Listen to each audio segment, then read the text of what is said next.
Okay, good afternoon, everyone, and thank you for attending another session of the House Committee on Finance. We're starting a little bit earlier today. The sun is still shining, so we should have a good hearing. The first thing I'd like for the clerk to do, please, is to call the roll, sir. Chairman Abney. Present. Vice Chair Slater. Vice Chair Mazurkowski. Present. Representative Amore. Present. Representative Baginski. Present. Representative Barrows. Representative Diaz. Representative Edwards. Representative Hull. Present. Representative Nadone. Present. Representative O'Brien. Here. Representative Quattrucci. Present. Representative Ruggiero. Representative Tabone.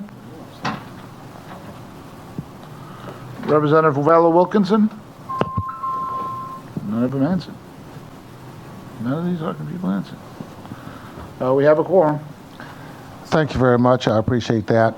The next thing we would like to do is to hold bills 5672, 5683, and 5932 for further study. Can I get a motion to hold those? It's been moved and seconded. They will hold bills 5672, 5683, and 5932 for further study. Please call a roll on that vote, please. Chairman Abney. Yes. Vice Chair Slater. Vice Chair Mazurkowski. Yes. Representative Amore. Yes. Representative Baginski. Yes. Representative Barrows. Representative Diaz. Representative Edwards. You're muted. Representative Hull. Representative Nadone. Yes. Representative O'Brien. Yes. Representative Quattrucci. Yes. Representative Ruggiero. Yes. Representative Tabone. Representative Vella Wilkinson. Okay, we're all set. Okay, thank you very much, Mr. Clerk. Representative Hull, yes. Thank you, Chairman Hull. Okay, the way we're set up tonight is the way we've been set up for the last 3 or 4 meetings, trying to accommodate ourselves and our guest who would like to testify, and our guests from the administration. So the way we will do it tonight is the same way before. We've held all bills for further study, which means that those bills are the ones that once we hear them, if there is more work that needs to be done on them, this allows them to stay alive for that purpose. The other thing is that we're going to have a briefing So with that said, I'm from happy to take any our questions. fiscal staff, Sharon Reynolds. Thank you, Senator. And Any then questions after for that, Senator Stephanie we will from have the the committee administration members? will have, the executive branch will have some members here in case we have I don't see any questions questions at for this time, them. Senator. Thank Then you we'll go for your into, testimony. and once Okay, we thank you finish for having that, we will have some bills that will next be up, we introduced by have some of Senate our Bill members who are number here. 3. And then we'll finally go into our telephone calls. Bye. And the way we've been doing the telephone calls, I know it's difficult the way we have to do it, but I know you're at home. So when you are called on, if you have your television turned up to here, please turn it down because we'll get a reverb if not. And we ask you to still, we got quite a few people on the line that we need to hear tonight, to still keep your comments brief and to the point if you can. If not, then I'll gently try and let you know to bring those to an end so that we can make sure that everybody gets a chance to speak. And then once all questions are answered, then we will adjourn for the day. I'll be watching the screen to make sure that my colleagues who are distant also will be recognized and notified that if they have a question, they can ask. And I just ask them to, if you raise your hand or call one of us, let us know, because sometimes I'm watching 3 or 4 things at once, and I want to make sure I do not miss anyone. So we will start the evening off with a presentation by Sharon. Thank you, Mr. Chairman, members of the committee.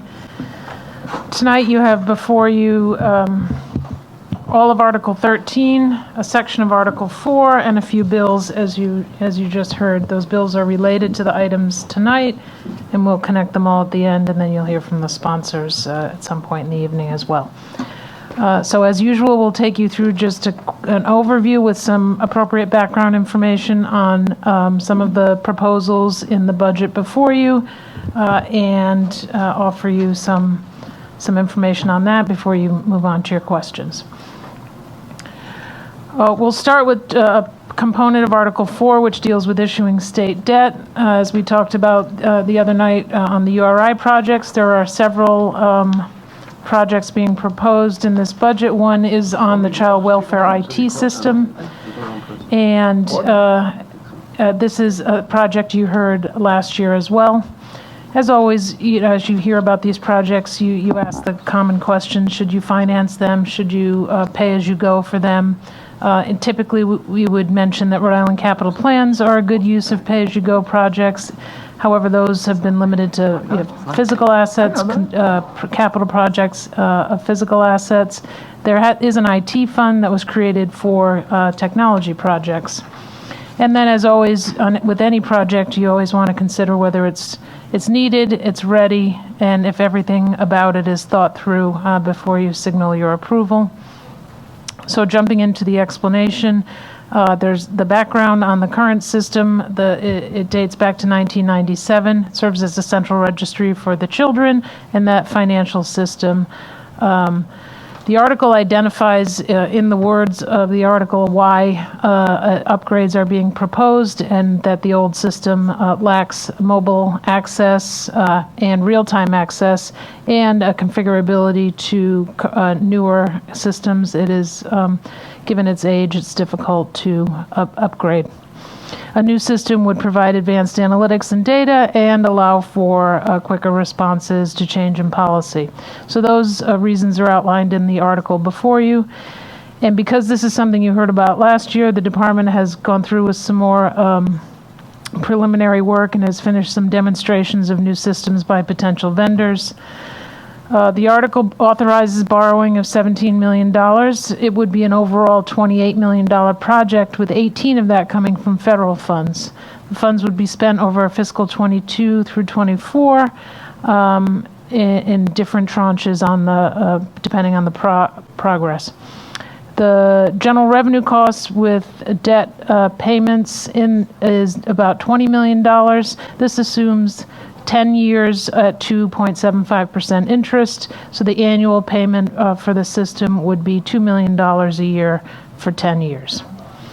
And we talked a little about this last time because there were a couple of IT projects being considered, but what is the best practices for doing IT projects, custom versus existing? You were told last year that this is envisioned as an off-the-shelf product with some modifications, and that at the time the cost estimates were based on other states, and we're aware that there's a process that has been undertaken to look at options, but that didn't involve costs, and they're going to need a vendor to help with the RFP and the design, and that will probably get you closer to a projected cost. And then there's maintenance, and then other questions raised last time is, and perhaps the department has more information on this, but how the federal funding share works. The federal government will share in the cost of IT projects for certain types of things and at certain levels. So that's a long-term process that departments have to engage in directly with the federal government. Overall, it's the same project that was proposed as part of the fiscal 21 budget. So I'm going to move to Article 13. We're going to talk about Article 13 as it affects the Department of Corrections, and then as it affects the Department of Human Services. So for the Department of Corrections, Article 13 has several proposals all around reform to community corrections and work release. From a budgetary perspective, the governor's budget includes about $300,000 in savings in this fiscal year for the effects of the proposals. And we're going to take each one of these in turn, just generally speaking, what it's proposing to do. Most of you are familiar with the term probation. These terms are set by a judge. They may have general conditions and special conditions, and any violation can result in incarceration. Some of them are technical violations, not necessarily new crimes. So a technical violation could include just the failure to report to a probation officer, perhaps not paying your court costs and fines, maybe not notifying your probation officer of a change of address. So Section 1 of Article 13 limits the use of reincarceration for technical violations to only those who would pose a clear public safety risk. That assessment would be done by one of the divisions within the Department of Corrections. Also, with respect to probation, Section 7 authorizes compliance credit for good behavior. So this is a way to earn time off of your probation sentence. Something similar exists for earning time off your sentence. So this would be 10 days off time on probation sentences each month if there's no violations. That's after 3 years. They would not apply retroactively, and the department would have to track the probationer's sentence, and it does exclude certain crimes. If you're interested in population growth, decline, trends, we've put together this graphic for you.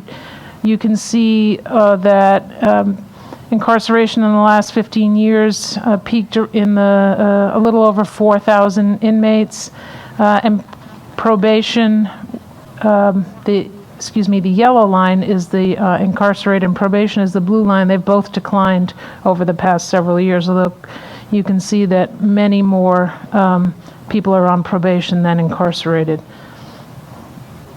Parole, on the other hand, you can see same prison line, incarcerated line, the yellow line, but now look at parole. Folks on parole, that number has grown over time. And we'll talk a little bit about parole. The Parole Board has the sole authority to grant parole. There's a chairperson and several part-time members, and there's a whole process by which folks are considered for parole. The Parole Board has a number of responsibilities, including the discretionary parole release, determining violations and revocations, and a number of other items around community notifications. They sit in panels of 4. They can either grant parole and set conditions for release, deny parole without reconsideration, deny parole with future reconsideration.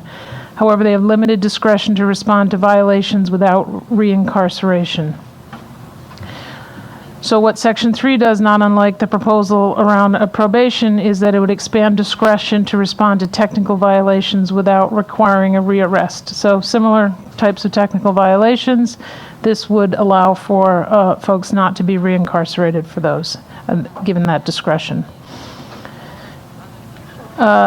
Also, parole, there's another component of the parole reform proposal here, and that involves those who are juvenile offenders. They committed a crime under age 18.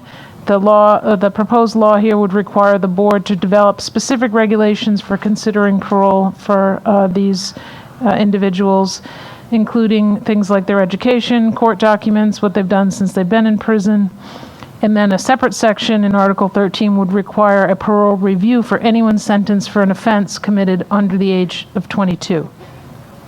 That would be after 10 years of their sentence, unless they're otherwise eligible earlier. So for that provision, the department has identified about 83 people who may qualify for that, 60 of whom are serving life sentences, the rest serving between 30 and 90 years. It looks like approximately 30 could come up for consideration under this proposal, and in terms of the budgetary impact, there's just an assumption that a few of them might be granted parole under this review. Also, Section 3 would authorize compliance credit for good behavior on parole. It would be fewer days than the probation proposal, but 5 days off time on parole for each month if there's no violations. And then we're going to move into a proposal you saw last year regarding medical and geriatric parole. As you know, there's a medical parole that is allowed for inmates who are terminally ill, physically incapacitated permanently and irreversibly, or severely ill with physical or mental illness for which treatment may cause the state to incur an exorbitant expense. As last year, it looks like 3 applicants there were 3 applicants for medical parole.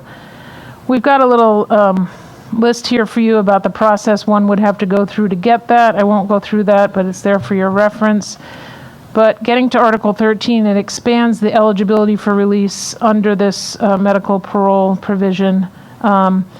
It eliminates the exorbitant expense requirement and adds cognitive impairments, and then there's also a separate geriatric parole option similar to the medical parole. Inmates who suffer from functional impairment, they have to be 65 or older and served a certain amount of their sentence.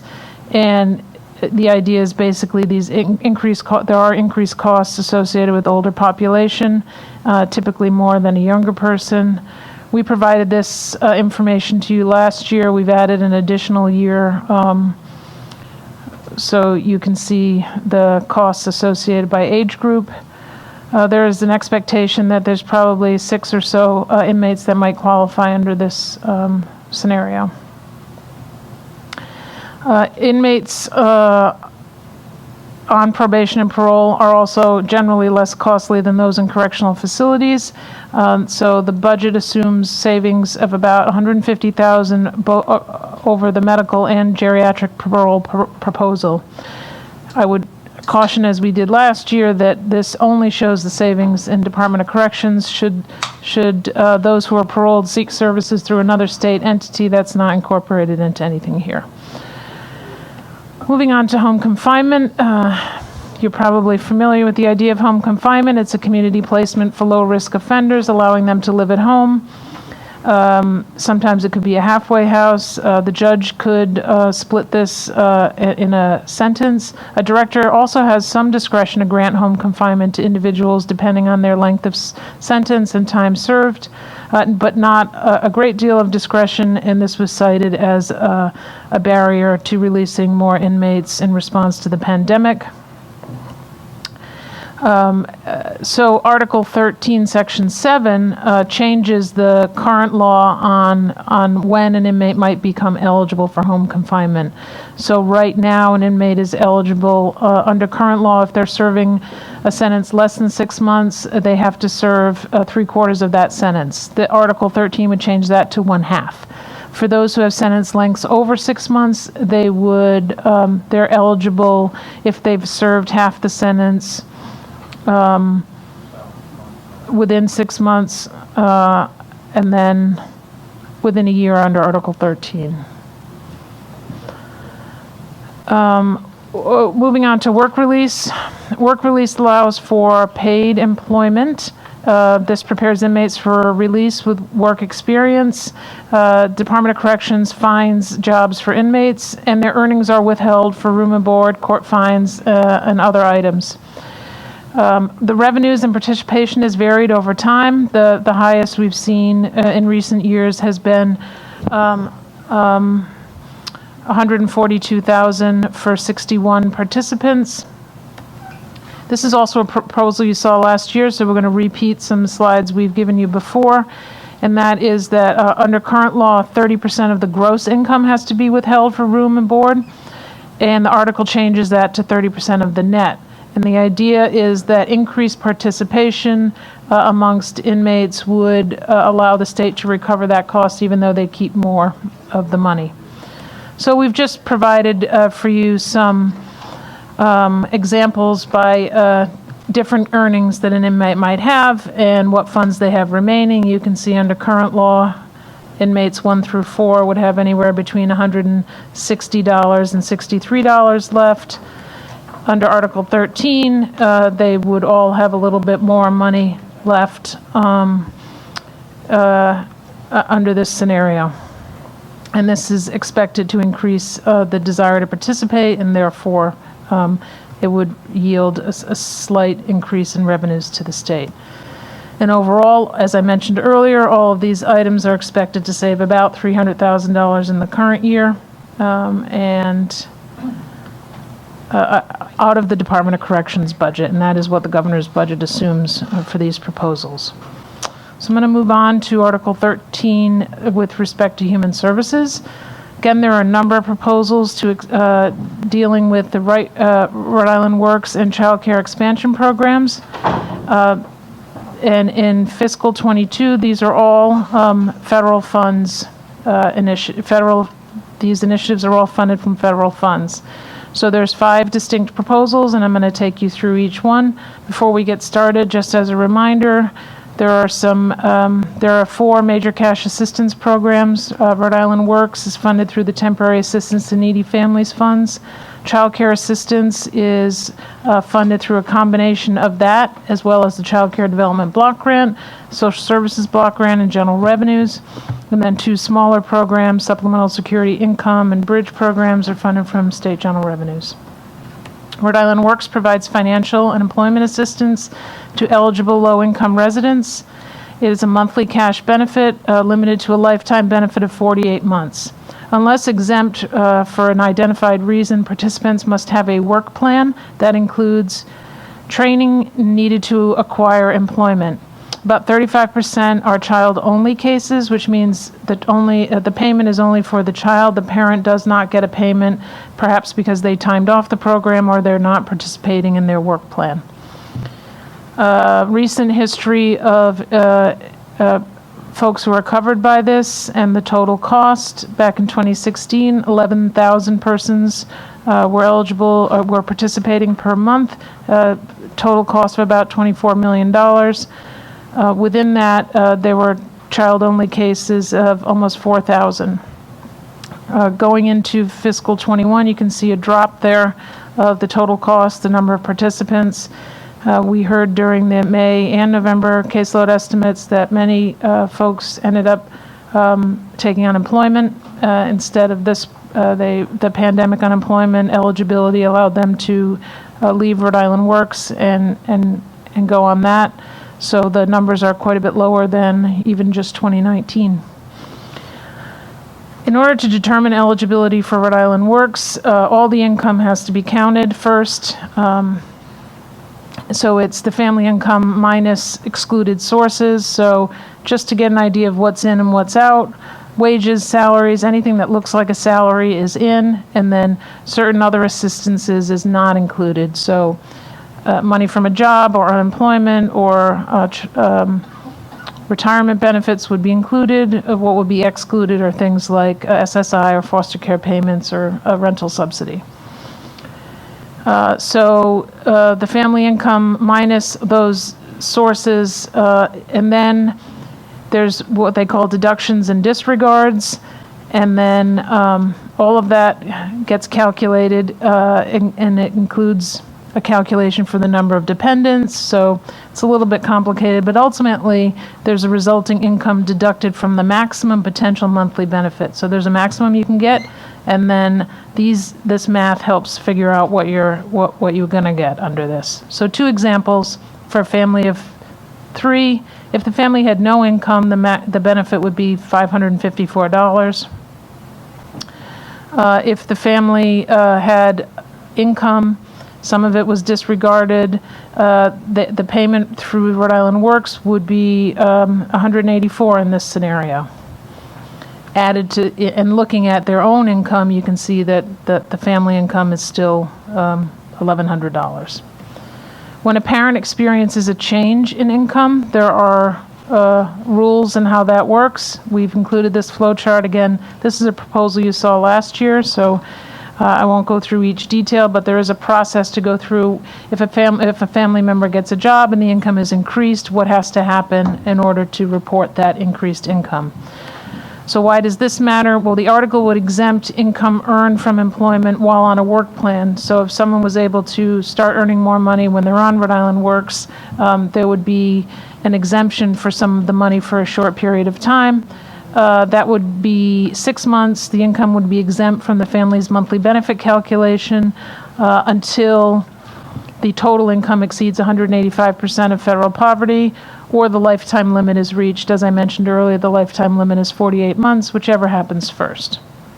So the article language refers to the earned income of an adult family member who gains employment, so it would apply to participants with new income. Existing participants, I believe, would have the option to receive this disregard and start that 6-month clock as well. So looking at our original example, how might this work out for a family that had a job change and began to earn more income? Under current law, the family we used in the first example would stop receiving any money.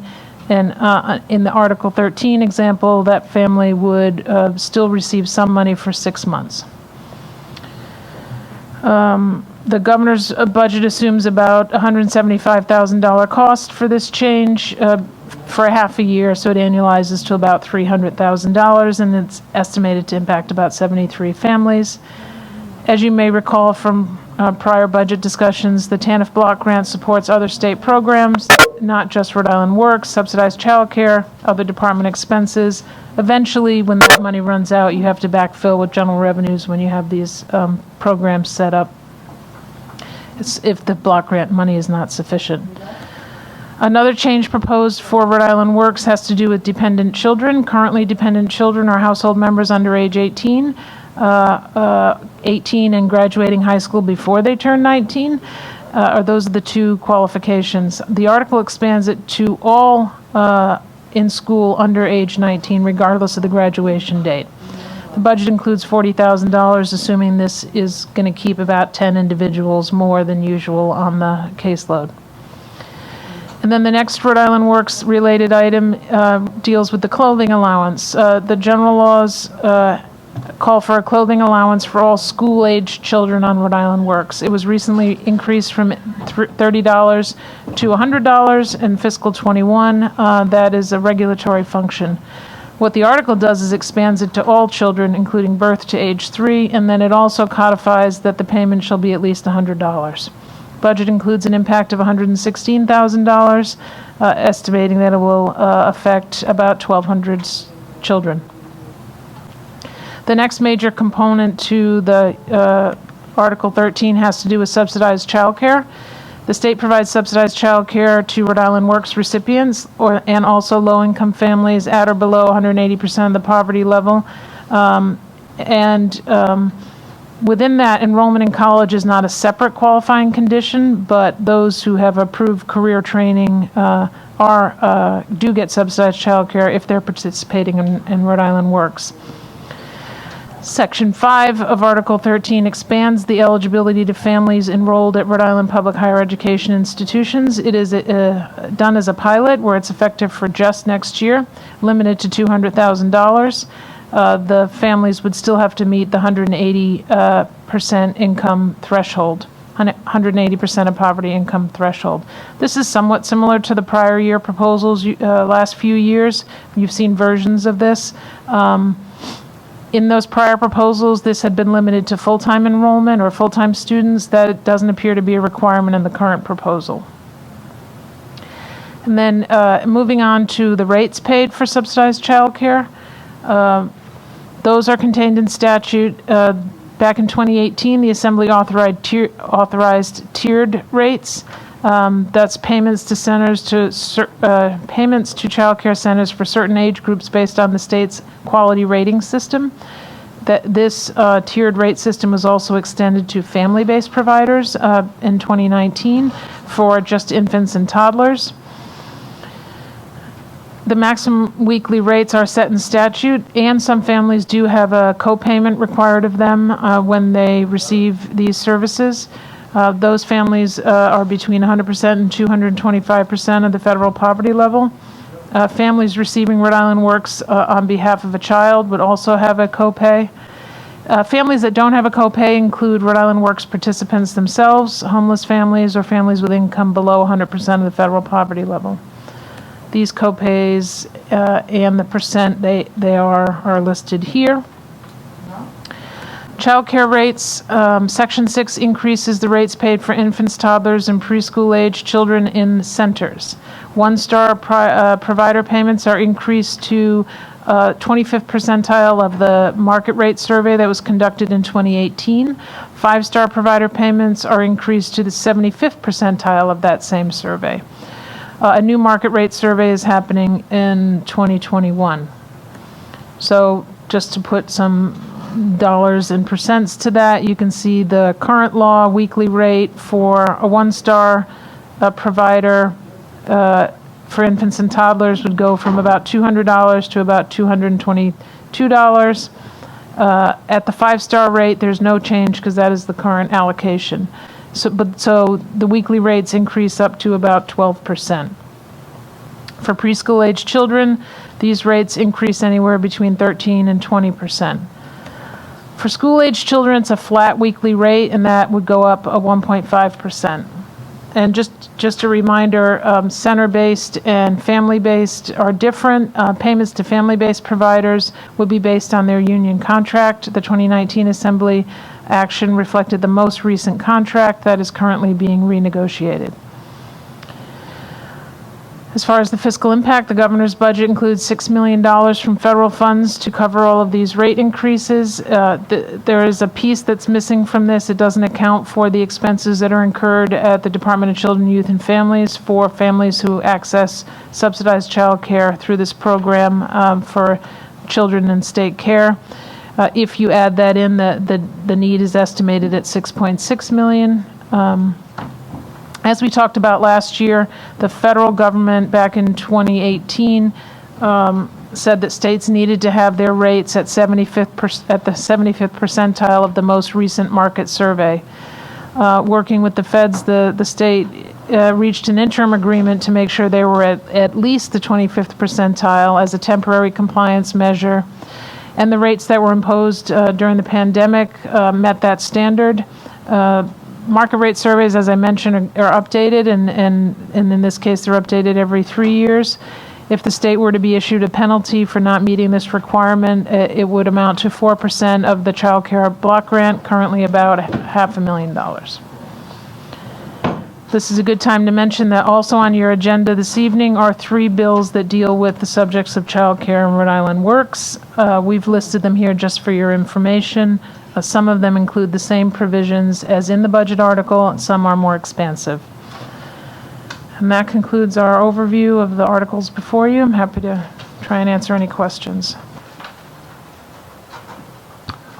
Okay, thank you, Sharon. Are there any questions? Rev. Ellingson, please. Thank you, Mr. Chairman. To begin, I request that my attendance be noted and my votes recorded, please. So noted. All right. So noted for Chairwoman Diaz also. Thank you, Sharon. I'd like to bring your attention to slide 42, entitled Article 13, Section 5, Rhode Island Works. And you have the 2 columns of income eligibility calculation, includes and excludes. So I see that includes veterans' benefits, and I'm wondering if it excludes payments for service-connected disability. Not to my knowledge. I believe that's income. So even if it's a disability pay, that would still be included as income? Yes, same as unemployment, TDI, and other disability. Okay, and then on page 16, slide 31, home confinement, I was wondering how the state handled the COVID vaccines for any of our prisoners that were under home confinement. That is a great question I do not have an answer to, but a number of people from Department of Corrections are awaiting your questions. Oh, excellent. Thank you. Thank you, Sharon. Thank you, Chairman. You're quite welcome. Rep. Baginski, please. Thank you, Mr. Chairman. Sharon, you might have said this. I could have missed it. Can you tell me about how many families Rhode Island Works serves every year, or about how many people? Just trying to get a sense of the scope of the... Sure, I do have that. There are 11,000 people. There are, I'm not exactly how many families that works out to, because within that, some of them are just child-only cases. Right. So I want to say that looks maybe 6,000, but it's actually gone down quite a bit, as you see. So it was much higher in years past as well. Thank you. Yes, Rep. Nardone. Hi, Sharon. Hey, on the slide 41, where it says that the governor's budget includes $6 million from federal funds for rate increases, is that from the one-time infusion, or is that just something that's ongoing? So Child care assistance is funded to a large degree through the Child Care Development Block Grant, which the state has received some increases over the last couple of years, and that is the bulk of the... Okay, thanks. Quite welcome. I'm looking to see on my screen if any of my colleagues. Chairwoman Ruggiero, you have a question? Or are you just waving at me? Yes. I love to wave at you. Thank you, Chairman, but yes, I do have. Thank you, Sharon. Going to the Rhode Island Child Welfare Information System, which I think is slide 8, technology that's 24 years old is very worrisome. In our committee, the Innovation Internet Technology, we had BJ Kumar come in and do an overview on all of the state agencies, and this was one of the top 6 that needs modernization. My question is the $3 million that I think they're asking for. Do you think we have any guidance as to whether or not we can use part of the $1.9 billion from the federal monies ARP to do any kind of technology upgrades like this? The proposal is to borrow $17 million. I think you're looking at the $3 million for the first year, but total is 17 from borrowed funds. As it's possible, I would simply say that the state is awaiting guidance from the federal government on the best, on which expenses are eligible. And then I would also note here, and it's worth exploring, this has a federal match already to it, so I'm not sure how those two would interface. Okay, well, I appreciate that because I fear any kind of a cybersecurity attack with technology and software that's this old. My other question, going to slide 44, and I know we're going to talk about Representative Handy's bill, but the $554 for a family, it just seems woefully low. Doesn't the state get $96 million or so in federal block grants, and can some of that money be used to cover this? I mean, we're talking about family that either have no income or could be a victim of domestic violence who needs financial help. This is just really important policy to keep kids out of deep poverty. Yes, the federal block grant fund, that's an eligible use. I would simply say that they have currently used all their block grant money, so anytime you make a new commitment, you have to either stop doing something that the block grant is supporting or put state funds on it. But yes, it's an eligible use. Good. I think our priority should be to try to protect children. And I understand Rhode Island is like the only state in New England has not raised this benefit for 30 years. Is that correct? Or maybe we'll have some testimony about that. I've just been reading some of the testimony and trying to get up to speed on it. So I look forward to the conversation. Thank you for that, and thank you, Chairman. You're quite welcome. Rabaginski, round 2. Thank you. Sharon, do we know the average length of stay for families on the Rhode Island Works program? Is it more typical for someone to receive a few months of benefits or to max out all 48 months at once? It's unusual to max out all 48 at once. We actually have some data that we collect during the caseload conference. I can get to you on what that looks like. The state recently moved to change what it had was an interim time frame that people could be on and changed it from 24 months at a time to a full 48. So that's going to have changed a little bit in the last year or so. But can you tell me anecdotally if people stay on for like 6-7 months or if they tend to stay on for protracted periods? Well, I would say that it's usually more than a few months, mostly because they have a work plan, and they're going to work on getting into that work plan and then executing it. But I can either provide you the detail, or the several people representing DHS tonight can talk at length about what their recent experience has been. Thank you. Okay, thank you.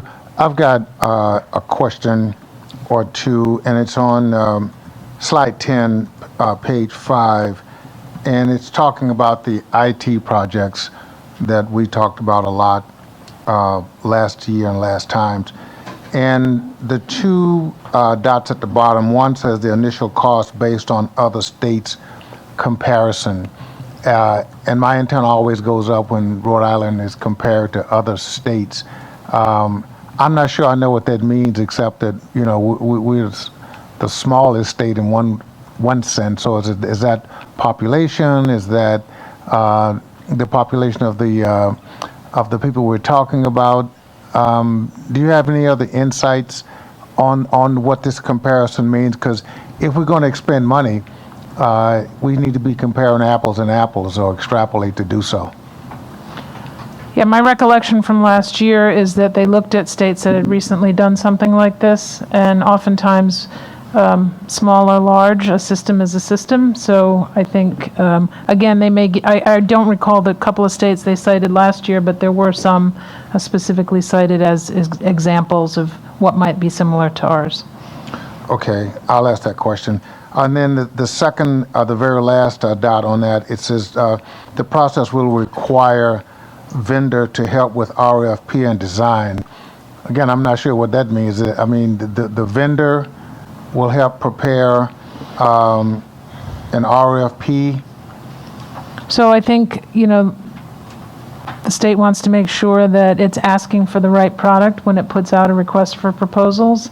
And my understanding is they're going to bring someone on to help them craft that to ensure that it is what it should be. Okay, so that vendor is somebody that we will choose to help us with that, not the vendor that we're... The vendor to pick the vendor. The vendor to Yeah, pick the vendor, no. yeah. I just want to be sure of that. My antenna goes up on those sorts of things. Yeah. Okay, so are there any other questions of Sharon at this point? Good conversation so far. Okay, so what we will do now is that I believe Director Warmer is here. He's on my list. He's always on my list, but I think he's with us. And so you have a large cadre of individuals there. And as usual, if you heard something that either you can address or something that can be addressed by the members of the staff that you have, that would be helpful. And I just ask my members to remember the question that you did ask, just in case they forget to bring them back up again, because I want to make sure everybody, questions gets answered, including those that are remote from here. So, Director Warmer, you're up. Thank you, Chairman. Good to be here as always, members of the committee. I'm hoping your list is sort of like Santa's list. So that's what I'm going to go with that as the list reference. So we do have a number of people. I think the only question that I'd like to address on the outset was the one that Rep. Ruggiero asked about the ARP funds that could potentially be used for the DCYFIT project. As Sharon mentioned, that we don't have the guidance yet from the federal government, and that's probably going to be a while before we get it on sort of details. I will kind of add one point, which is typically, almost always, we're not allowed to use federal money to match federal money. So if we were to use the ARP funds, probably we would lose that $11 million additional match. It's just typically the way the federal government works. There have been exceptions in the past, but it's very, very rare. So Chairman, if it's okay, I'd like to turn it over to Director Coyne-Faig to talk about our criminal justice reform package and go through that with her opening statement and question, and then we can move on to the other next. Yes, please proceed. Thank you, Mr. Chair. Can everyone hear me? Can you hear me? I can hear you, but it's low. The volume is low. Okay. I'll do what I can to project. Do you have a television on where you are? No. Okay, thank you. Mm-hmm. So I just wanted to briefly, if I could, before I start, introduce the team that I have with me. I have the 3 assistant directors for the department, for the various pieces of the department: Wayne Salisbury, Barry Rayner, Rui Denise. I have my chief legal counsel, Kathleen Kelly, and CFO Brenda Broder, and then also on this call in a different location is our medical director, Dr. Justin Burke. And so he would be available as well to answer questions if there's any particular questions having to do with the medical end of things when we get to the medical parole initiative. And so thank you for that. I wanted to start, I think there was a question about vaccines for people on home confinement. I wanted to answer that first and let you know that while we did offer the vaccine, the COVID vaccine, to our incarcerated population, we did not offer it to those on home confinement or those on probation. That's an awful lot of people. We don't provide medical care to people on home confinement. They seek and obtain their own medical care in the community and are eligible to seek and obtain vaccines as any other member in the community would. But we did vaccinate over 70%, in between 70 to 75% of our incarcerated sentenced population have now been fully vaccinated. The initiatives that we have on tonight are, like the rest of our mission statement, are grounded in our concurrent obligations of public safety and recidivism reduction. And to be sure, there are offenders who whose crimes necessitate separation from the rest of society in order to provide meaningful punishment and to ensure the safety of the public.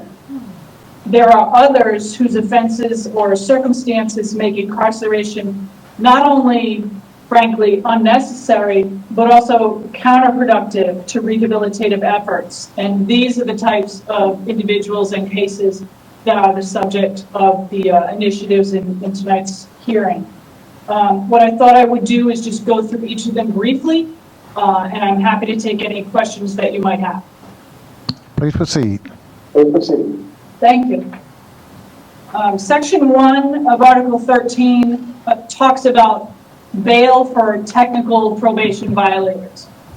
Basically, people on probation are subject to different conditions. Everyone on probation is subject to general conditions like don't commit no crimes, keep the peace and be of good behavior, that sort of thing. Then there are special conditions that are imposed by the courts that are relevant to the offense that got the person in front of the court in the first place. And so perhaps a special condition could be cooperate with substance abuse treatment, domestic violence counseling, that sort of thing. Currently, when someone violates their probation, they are held without bail pending a probation violation hearing. And that is regardless of whether the violation is a new crime, they committed a new criminal offense while they were on probation for something else, or what's called a technical violation. And so the technical violation is a violation of those conditions that are imposed on a probationer that don't constitute a new crime. I think some of the examples were put on the slide that Sharon showed you, things like, not reporting to your counselor, not reporting to the program that you're supposed to report to, and so forth. So these are certainly non-violent offenses. They're technical offenses. And what research has shown is that when you incarcerate someone who is at low level to reoffend, you actually increase the likelihood that they'll reoffend. And so incarceration is counterproductive to rehabilitative efforts for people who are technical probation violators. And so this article seeks to remedy that by ensuring that only people who have committed new violent criminal offenses would be held without bail on that probation violation. When people are held without bail at the ACI, they very often lose their jobs, they can lose their housing, they lose connections to family and community that are really integral to their rehabilitative efforts. And so the purpose of this article is to try to realize that those things don't make a whole lot of sense to someone whose violation was not a new crime, was not a violent crime, and in fact works against efforts to rehabilitate that person.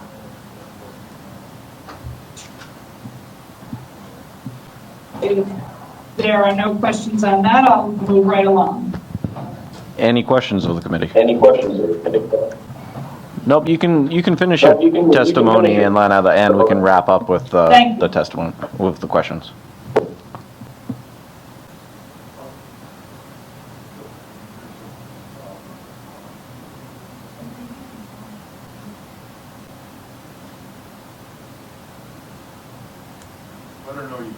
We cannot hear you. Sorry, There you go. can you hear me now? There you go. Yes. Dying to say that. So Section 4 of Article 13 talks about what we're calling geriatric parole, and it's a series of amendments that we have submitted in the past, partially as a result of our work with Justice Reinvestment, to increase medical parole opportunities for offenders whose medical circumstances and/or age mean that they are not getting any benefit, and society is not getting any benefit from their incarceration. Either their medical situation is such that they're in the hospital more than they're in the ACI, or perhaps they suffer from a cognitive disability that they may not fully appreciate that they're at the ACI. And inmates in this regard are very challenging to us as we try to provide them medical care. Supervision of these offenders in outside hospitals has to be effected by correctional officers.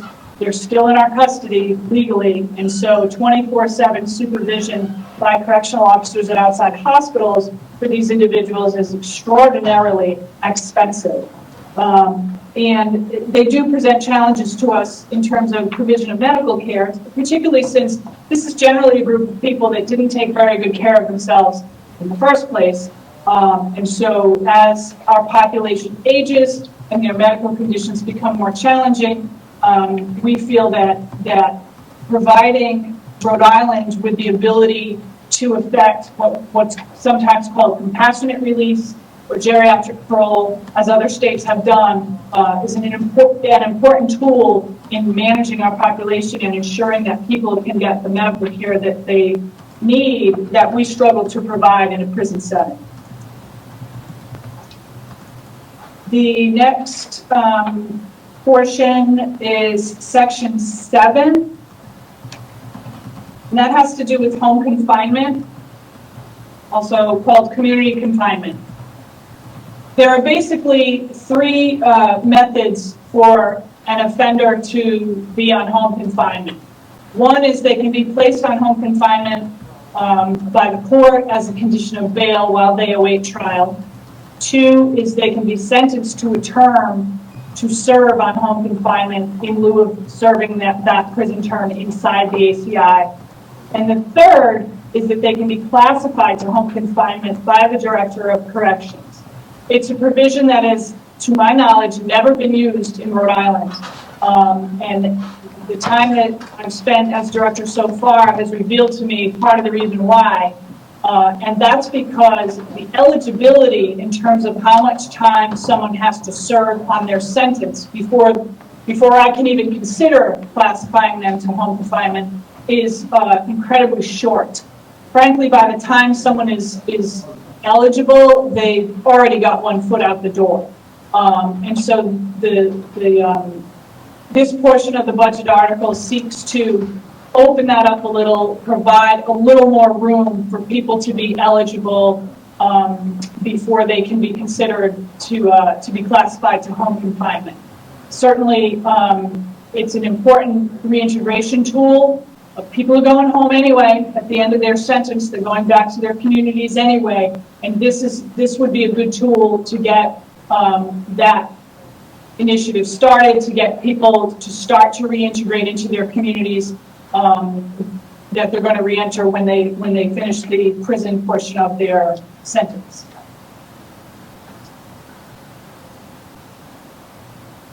The next article has to do, I'm going to get the right article number.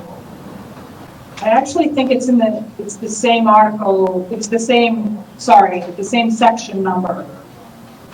This has to do with time off sentence, sometimes called good time or earned time for good behavior for people on probation.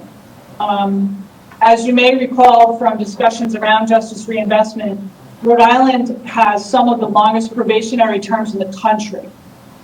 There are other states in the country where you might be more likely to go to prison for an offense, but when you come out of prison, you're done. In Rhode Island, when you come out of prison, you usually have a pretty lengthy probationary term that you then have to serve after your prison term. And also, or in lieu of a prison term. Sometimes people get probation instead of a jail sentence or a prison sentence. But the upshot is that Rhode Island's probationary terms are very, very long. We are an outlier nationwide in that regard. Probation, being on probation has some really deleterious effects on the ability of people to rehabilitate. It really restricts their ability to get a good job. They're not allowed to leave the state without permission. And the research has shown that after 3 years on probation, someone's risk to reoffend goes down markedly. Basically, if you're going to reoffend, you're probably going to do it in those first 3 years. And so it makes sense that after 3 years, you should be able to earn some time off your sentence for not reoffending, for doing the right things, for doing the things that we expect of someone on probation. Currently, inmates at the ACI receive this benefit for not getting in trouble inside the ACI. If I may, I would suggest it's a frankly more impressive feat not to get in trouble when you're out in society, where there are a lot more opportunities to reoffend than in the ACI. And so I think as a matter of equity, it makes sense that people on probation should have that same benefit of shaving some time off their sentence for doing the right thing and for not reoffending. It's my understanding that our initiative is a bit narrower than what some other states do in this regard, but we feel that it provides an additional incentive to people to comply with their conditions of probation, and that it makes a lot of sense and will hopefully keep people from coming back. The final part of Section 7 has to do with work release, and this is something that I think you've seen before. Our work release program, again, you can get there either by being sentenced by the court directly to work release, or you can ultimately be classified to work release. They're minimum security inmates. They go out and do a regular job at a regular business and come back. Pre-COVID, we had just ramped up some of the aspects of our work release program. We had inmates build a particular housing unit that was a little different than the regular minimum security housing unit. It was more of a dorm setting, if you will. It had its own kitchen to try to provide people in work release with a little more incentive. Better living arrangements. They would go grocery shopping on the weekend and cook their own meals and do their own laundry and very much kind of get into the habit of doing the things that we all do every day as members of society.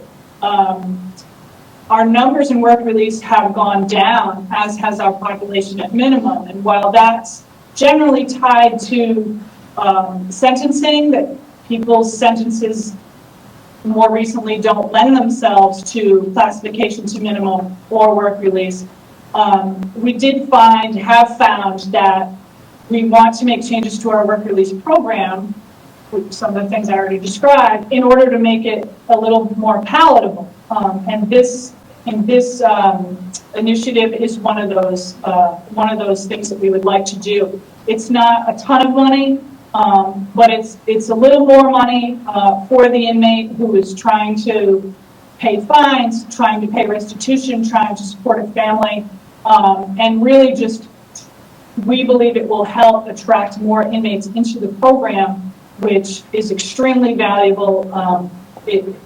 working on work release has got a good track record in terms of people reintegrating successfully. And so anything we can do to get more people into that program, I think, is a worthy endeavor. And I'm happy to take any questions. Thank you very much for that. For that explanation of your part of the article in corrections. Are there any questions from any members on the panel for corrections? That part of it, please, either here or on the screen. I think Chairwoman Diaz has a question. Thank you, Mr. Chairman. Director, is any chance can you provide us the list of inmates that are ready to be released through the Parole Board?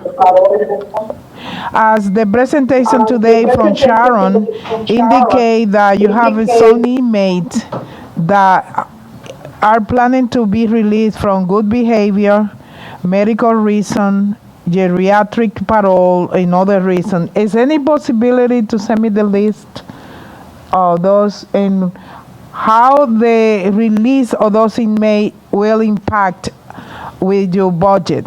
What is the saving for it? Is one question. And my second question to you is, Sure. what is you broke up a little bit. You missing any part of my first question? Understand. Oh, it's so difficult, Sharon. Sorry. My I want to make sure I question, understand.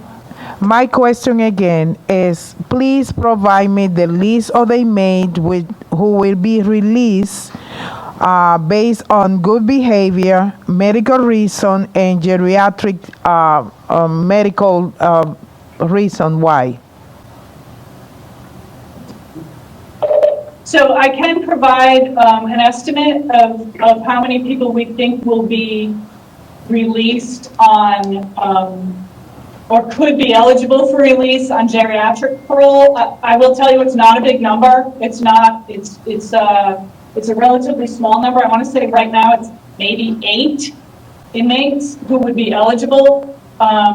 In terms of probationers or parolees who would be released from sentence based on earning good time, that would be, I think, a much harder equation, but I will see if we can try to figure out a ballpark figure of what that would look like. And one thing that I'm glad you asked this question, because it reminded me that one thing I wanted to say was that by shortening the sentences of people on probation who are behaving, it will bring caseloads down, allowing probation officers to concentrate on needier offenders on probation, people who aren't doing as well. And I'll try to get you a ballpark on what those numbers might look like. Thank you. Another question is about what is the department plan for providing temporary housing or any assistance to inmates who are released from jail? So we, unfortunately, are in the position of releasing inmates, some inmates, to homelessness on a much more regular basis than I wish was the case. The reality is when someone's sentence ends, we have to let them out. We do have discharge planners and particularly discharge planners who work with resources for those that might be homeless. But we don't engage in actually finding them housing or providing them housing. There are resources that we steer them to, but we don't actually provide housing. Mr. Chairman, thank you. Are you able to make any effort to connect with Rhode Island Housing or other agency to coordinate effort to provide some housing assistance? Because at the time some inmates are released, they don't have many chances to have any support in that area, and they ending to become homeless, as you mentioned that word a couple of times, or the worst scenario is coming back to Yale, and we're not helping those individuals. So I can tell you that about 6 months before they're about to be released, we do work with them on discharge. We do have relationships with Rhode Island Housing, with House of Hope, with Crossroads, and so we do work with community resources to try very hard to make sure that we're not just releasing people to homelessness. I'm very involved in this part of helping and assisting inmates when they get out. So I would like to have a conversation outside this hearing, Mr. Chairman, about this issue, which is very important for so many families in Rhode Island. And my last question to you, I was contacted by a family of teenager who committed crime, and he was sentenced to life. And one of the part I was involved with was to try to provide education opportunity for him. And I was told that when some individuals are sentenced to life, they don't invest in education. And that, I'm talking about a man who says under 20, and he is sentenced to life. And I want to know if that changed, or is anything to help young individuals that maybe in the future they eligible to be in front of the Parole Board for early release. So I do have my Assistant Director for Rehab Services, Barry Weiner, here, and he oversees education. I'm going to ask him to help answer this question. I will tell you that educational opportunities are available to all inmates, but because of the limited nature of our resources, priority is given to people who are generally within 3 years of release. Someone serving life, generally not within 3 years of release. And so it would be more difficult for the person you mentioned to get into the kind of educational program that I think you're talking about. But I'll ask Barry to elaborate. We do try to provide as many educational opportunities as we can for all inmates. But there is a tremendous demand for education. There's more demand than supply. So sometimes people have to wait, put on a waiting list and have to wait their turn to get them in. But we do our best to get as many people into as many programs that are appropriate for their situation as possible. And we do work with a lot of providers. They have more and more coming in all the time to give us those additional opportunities. Thank you. Rep. Bella Wilkinson, please. Thank you, Mr. Chairman. Patricia, I have a very quick question for you with regards to the ex-offenders that are on home confinement. I understand that you had said that there is no follow-on health care for these individuals, but I was wondering what the opportunity would be for the parole officers to reach out and connect some of these individuals on home confinement to 211, since they are actually providing vaccines for anyone who's homebound and needs the vaccine. I mean, I don't know how these men and women would potentially even know that this was available to them. Is there someone within your agency that could reach out and make sure that they know that someone will come to their residence and vaccine them? Sure. I mean, we have an excellent acting medical director right now, Dr. Burt, and I can talk to him about that. I can tell you that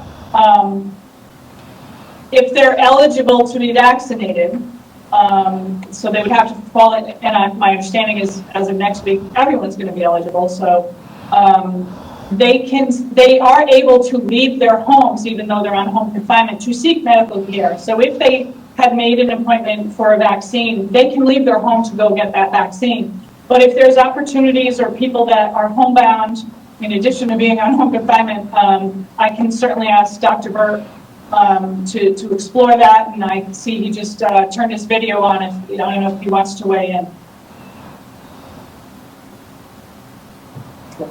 Justin. I wanted to say, as contributing with the vaccine subcommittee, we're in partnership with the Department of Health. The vaccine subcommittee, we're in partnership with increase education and increase outreach, and we can tried to have them focus more and more on the home confinement individuals, but they do have access to the vaccine.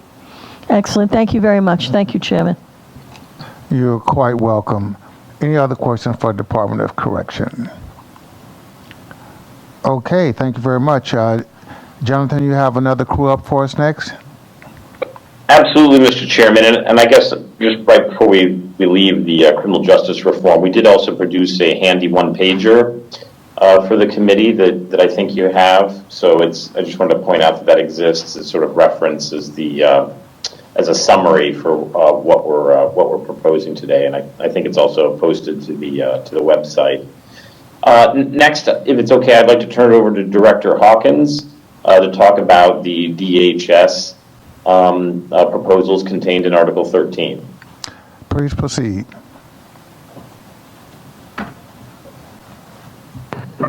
Thank you, Jonathan, and good evening, committee members. Thanks for having me here tonight. As usual, I'd like to just start by recognizing the staff of DHS and all the partners that I know are listening today. I'm typically proud of this group of individuals. On our best day, I am unbelievably proud based on the work they've done over the past year, and wanted to start by saying thank you.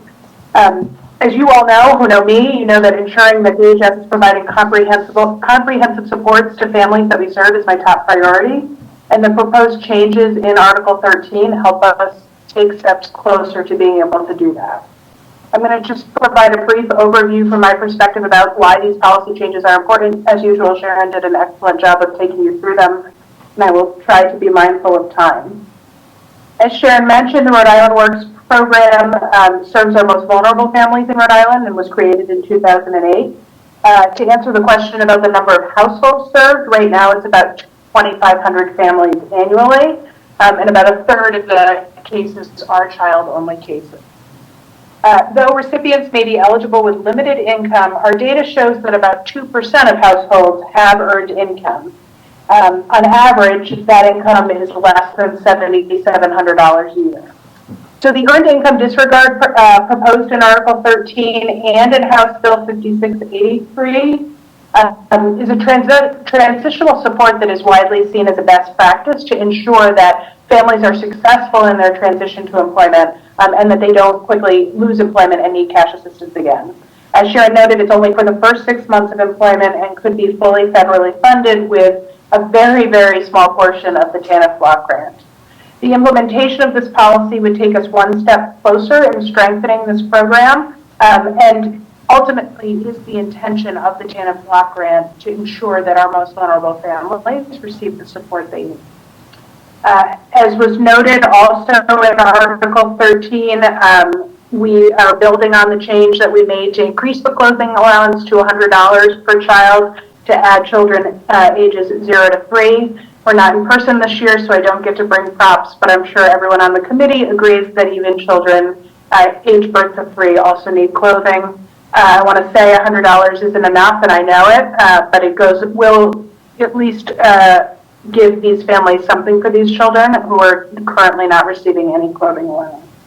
And finally, the article allows 18-year-olds to remain in the Rhode Island Works program if they're in school, and which is incredibly important for a family to lose cash assistance for an 18-year-old who is attending high school. Is just another factor that could destabilize a family at that time. While on the subject of Rhode Island Works, I wanted to comment on an important component of Rep. Handy's Bill 5683, which would increase the benefit amount to allow us to pay families the benefit that is 50% of the federal poverty level. This bill is integral to supporting families who are on assistance. Due to our current caseload numbers and spending of the block grant, we believe that we could fully fund this change with federal funds. And as you've heard, currently a family of 3 on Rhode Island Works is receiving $554 a month, a number that I'm sure will be testified about a lot tonight. This amount was established 44 years ago. We want our most vulnerable families with children, to receive more funding so that they can take care of their families, put a roof over their head, and I think the proposal in Rep. Handy's bill is a good one. I wanted to also comment on the changes to our child care assistance program.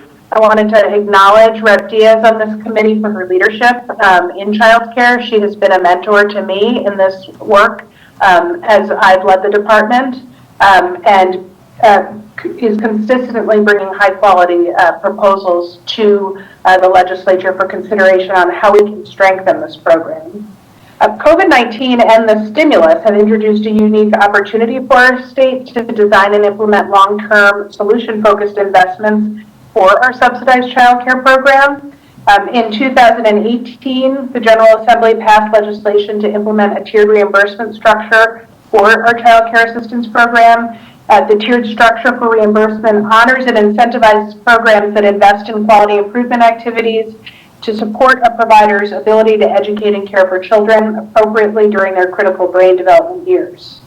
Quality, affordable child care allows parents to work, encourages healthy development, and supports family at a stage when small investments return large social dividends.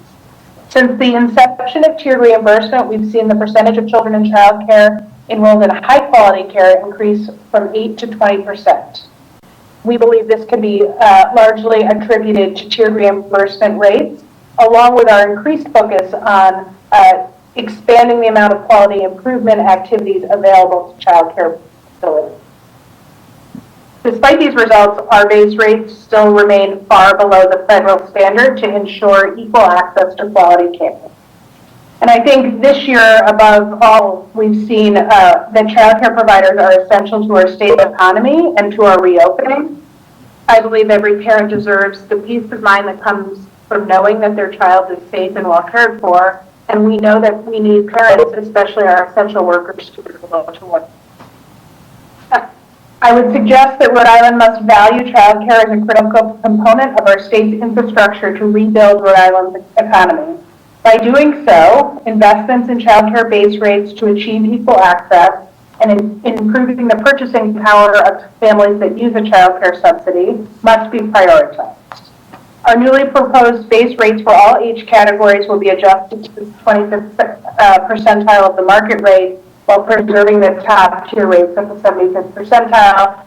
And I would encourage this committee to always, in any child care subsidy rate enhancement proposal, to maintain a 5-tier structure that you yourselves, many of you, put into legislation and we do believe is yielding results.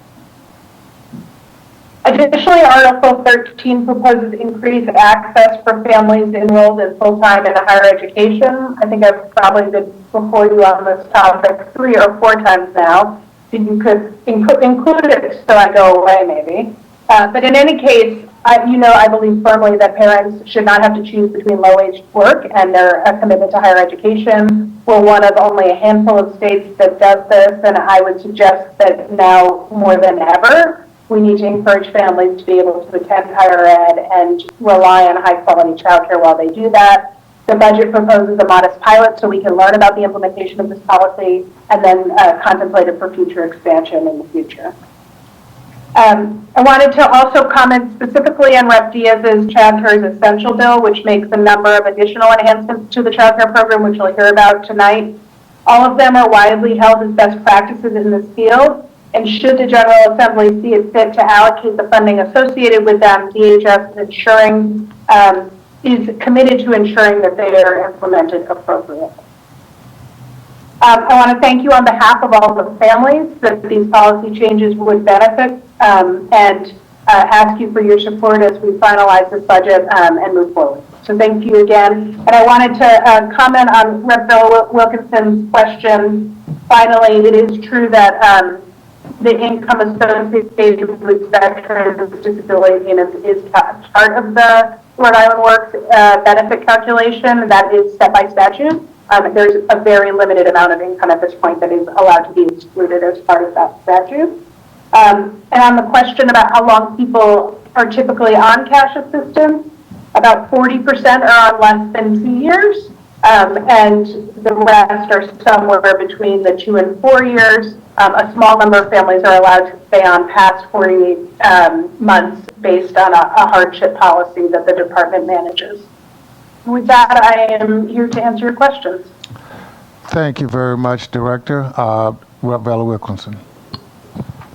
Thank you, Mr. Chairman. Director, I'd like to ask a follow-on question with regards to the income eligibility calculation for Rhode Island Works. So Yes. you mentioned, of course, that the veterans' benefits are included, but disability pay is not one of the exclusions. And I question why, because both the VA as well as the IRS have identified veterans' disability pay as being excluded from income tax. So why isn't the state of Rhode Island excluding the disability pay as well? Yeah, I think it's an excellent point. It is the state law, so I do not have the ability to change that, but would encourage us to think about additional changes to the statute that would give us more flexibility and provide for more income to people who need it. All right, thank you very much. Thank you, Mr. Chairman. You're quite welcome. Any other questions of Director Hawkins before we go into a different phase of what we're doing? Okay, let me check on the screen. I don't see any my colleagues with questions now. All right, so what we're going to do now is that we do have 3 bills on the docket that we held for. Mr. Chairman, I'm Yes. sorry, Mr. Chairman. So we do have Kevin O'Coin here to talk about the DCYF system. Okay. Is that okay? Go ahead, yeah. I'm sorry. Sure. Yeah, so we've got Acting Director Kevin O'Coin from DCYF to talk about the child welfare system upgrades that we're proposing, as well as Leon Saunders from our Department of Information Technology that can also help answer questions. Okay, thank you. All right, we're ready to roll. Okay, good evening, Chairman Abney, members of the committee. Thank you for the opportunity to speak with you tonight. We are here in support of Budget Article 4, Section 6, which provides funding for the replacement of the Department DCYF's Child Welfare Information System. The Department's information system is known as RICHIST, R-I-C-H-I-S-T, stands for the Rhode Island Children's Information System. The system itself is now 24 years old. It was designed and constructed in 1995 and 1996 and implemented in 1997.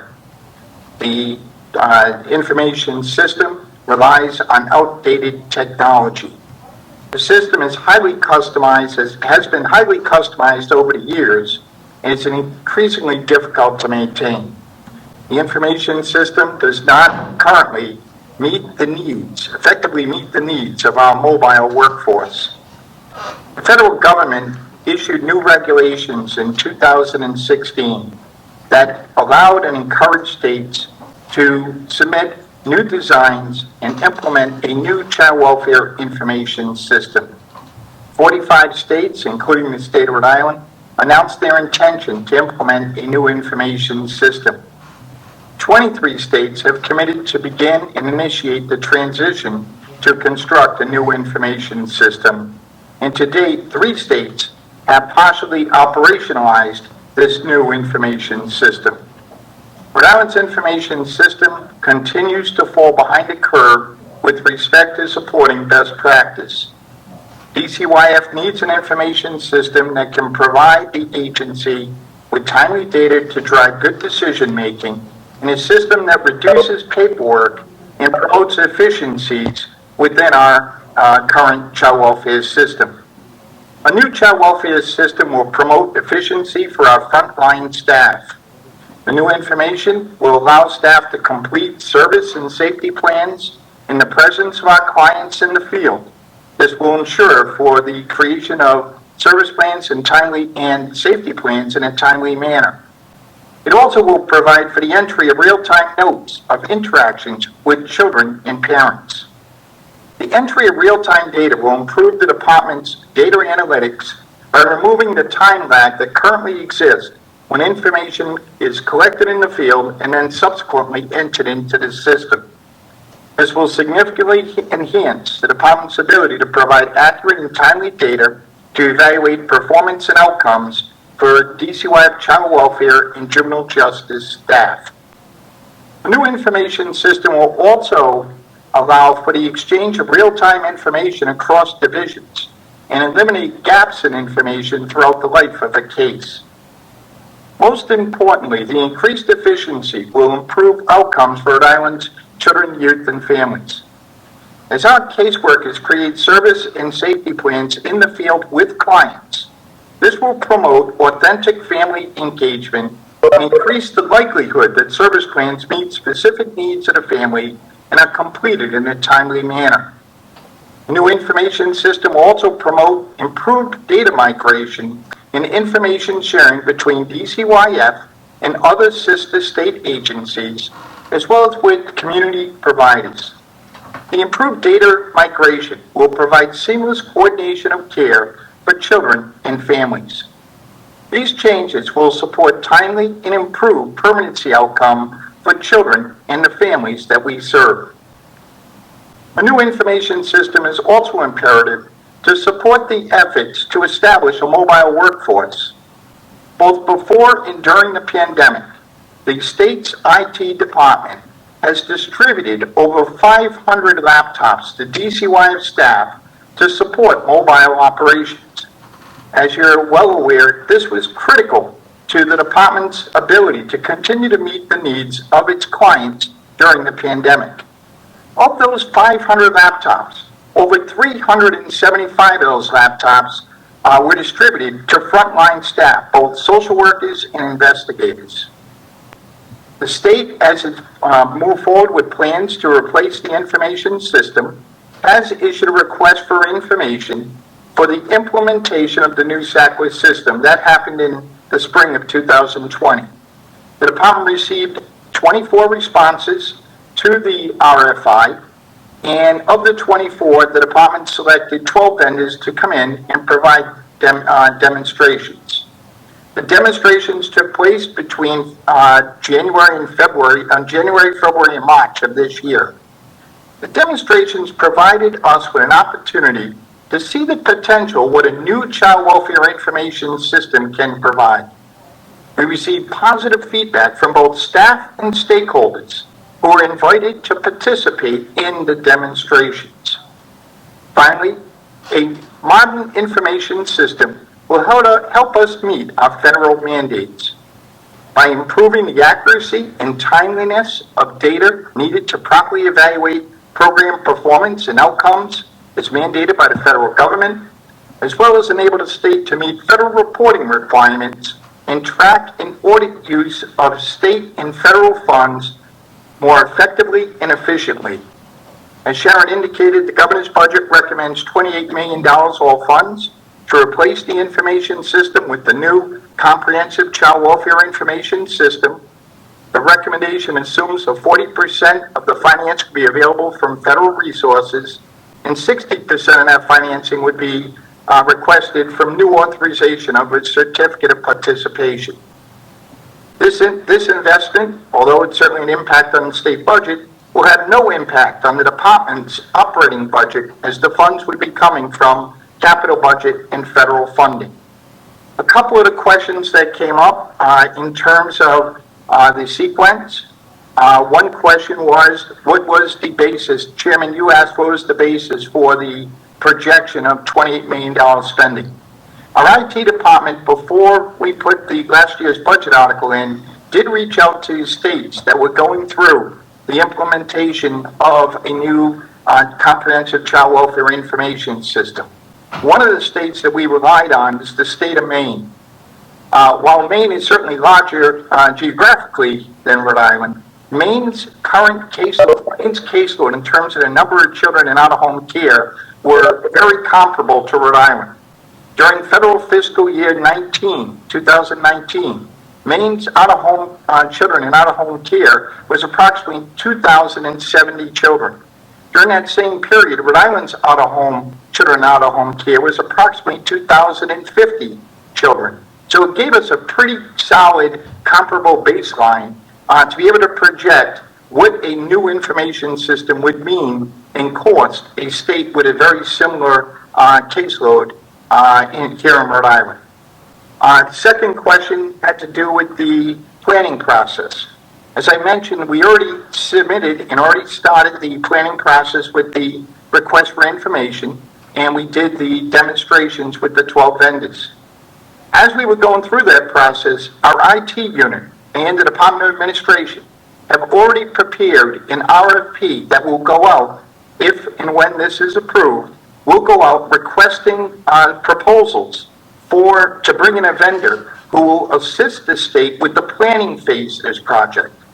So the next step would be the RFP for a vendor to help on planning, and as we go through the planning, that will help inform the RFP for the establishment of a new system.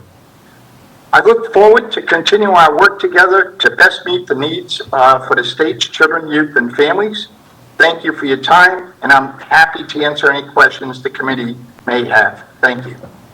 Thank you, Director, and thank you for answering the question that I asked earlier. And I didn't mean to overlook you, but it was Director Warmer's fault. It always is. It always is correct. Yeah, I know. Are there any questions of the Director before we move on? Mr. Chairman? Yes. Down here. I'm sorry, Rep. Quarchochi, there you are. Thank you. So it all sounds great. The thing I'm really interested in hearing is at what point will protection for the taxpayers be baked into any of this discussion? Obviously, we have examples of what not to do, and with the recent UHIP computers, we know what not to do. We signed for X, it came back at Y, and ultimately the taxpayers took it on the chin for Z, which was more than double X to begin with. So that's what my interest is. When will we be hearing about protection of the taxpayers? When will they be assured that they're getting what they're paying for? Any types of payment timelines, starts, finishes, and so forth? Thank you. I'll good question, and I'll respond to it. A lot has happened since you have. We've brought on a completely different IT team here in the Department of Administration that's really able to leverage the private sector and best practices, and that's really made a huge difference as we roll out systems like e-permitting, our e-procurement system, and our COVID response systems that we've been working with over the last year. What I'll say in particular about this project is the good about it is, and especially the difference than something as complicated as UHIP, is this is fundamentally a case management system. A lot of more niche government IT systems are case management systems. So essentially, there's operators and providers at the government level, multiple individuals that log in to check a client list. There's external with the client, and then there's record keeping that's done. This is pretty typical in a lot of social services. So what's really developed in the IT world over time is a lot of commercial off-the-shelf technology for government at the state and municipal levels for these sorts of systems, meaning that we don't have to build these things from scratch. That it's not quite as easy as installing Microsoft Office, but it is prepackaged software that comes with functionality out of the box. That then we turn things on or off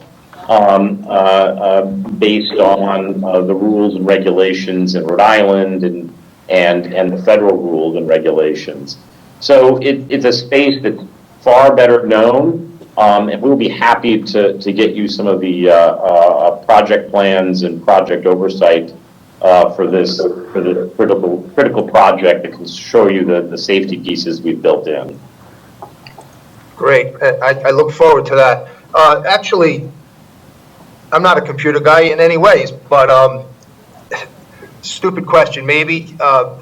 Since we own UHIP, can't this be integrated into that big system? So it's a good question, and there's some places that or times you might want some interface between, and so what usually happens is that sort of interface, but because this system isn't really fundamentally about the same population, so UHIP fundamentally focuses a lot on eligibility for benefits relative to certain income levels. And fundamentally, it's focused on a client population. Here, we're focusing on child welfare needs, which don't span really the same. I mean, obviously, there's overlap at some points, but not the same sort of population. In addition, as I mentioned, the software we're talking about is really commercial and specialized to this set of unique work. So if we were to try to really put it into UHIP, it'd be something that would be custom, and it wouldn't really fit with the focus of that system. Okay, and I just my last question. I wonder what the current operating expenses are of the existing system. Kevin, do you have that? I certainly don't. I can call on our IT manager. I think he could give us a very good ballpark number. I have Leon Saunders with us tonight. Leon, are you able to answer that? Yes, currently we spend about $3 million a year.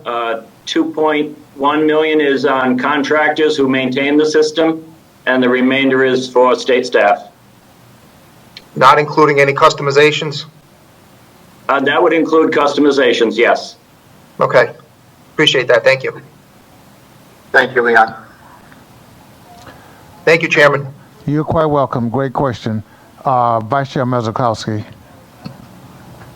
Thank you, Mr. Chairman. Director Walmer touched upon this. Very fascinated, very interested in seeing if we're able to get a federal match on the federal funding, if we could somehow use that federal monies to pay for this while also realizing the match. I know Director Walmer doesn't have the answer to that, but very interested. That's top on the list of questions that I had. Director Coyne, you did a great job running through all the questions that I was jotting down. The biggest things would probably be like that I would like to delve in a little bit more on would be based around the operating impacts. I know you said that it wouldn't cost anymore, but is there going to be cost savings? So if these caseworkers are able to do the data input in the field as opposed to coming back and spending the time doing the data input in the offices, there's time savings there. Can you speak a little bit more about that, please? Okay, thank you, Chairman. What I would say is, I'm not sure it's equivalent to a cost savings, but what it will do is that with the increased efficiency of the system, it will positively impact on the workload for our frontline staff. So right now, the frontline staff are able to go out in the field, can take information down from the client and then come back and later on enter their information into the information system. Some of the laptops do have functionality to allow for data entry in the field, but it requires time to be able to click between different windows, and it can really disrupt the ability of the caseworker to have to do observation of the parent and child contact, as well as the ability to complete a service plan or a safety plan using the current functionality. So I would say that the efficiency that this will provide will really help reduce the amount of time that our caseworkers will spend on having to do the data entry, and that will in effect reduce their workload insofar as the amount of time they're spending on a particular case. I don't see it as a cost savings, but more as an efficiency of time savings for the caseworker. Okay, great. Thank you. That was my follow-up, being about, we hear a lot about caseworker burnout and if this was going to be able to assist with that. So that's great. So we'll be able to realize maybe some hopefully tangible savings, but also intangible savings on the back end. So thank you, Director. Thank you, Chairman. Thank you. Rep. DeBone, please. Thank you, Chairman. This question is for Director Aucoin. So it's my understanding that the savings in DCYF's proposed budget also depends on the consolidation of office space. Is your plan for DCYF workers to work remotely longer term? And would DHS workers be moving into DCYF offices in Providence? And the reason I ask this is to inquire if the reduction of office space will require assumption that some workers would be working from home. I'm curious if DCYF technology upgrades presented today will support the efficient and effective remote teleworking as well. Great question. So let me try to answer. If I leave something out, please come back with a follow-up. The answer is we have proposed continuing telework for DCYF staff. We've submitted a proposal with a hybrid model that would allow staff to work both at home and in the office. This proposal, this information system, would certainly support ongoing telework for our frontline child welfare staff. So that is a piece of this. Right now, staff are teleworking as they have throughout the pandemic. And at this point, we have submitted a authorization for staff to continue to telework through the end of June. Our proposal on the telework is currently under review at EOHHS, and we're awaiting a decision as to whether or not that approval will be forthcoming. We have included in our budget some savings relevant to the consolidation of workspace here at DCYF. At this point, we have proposed a plan to support that. That is also under review at EOHHS. So that determination is whether or not that's going to happen is subject to a determination by EOHHS. So that's where we stand with that. I hope that answered all of your questions.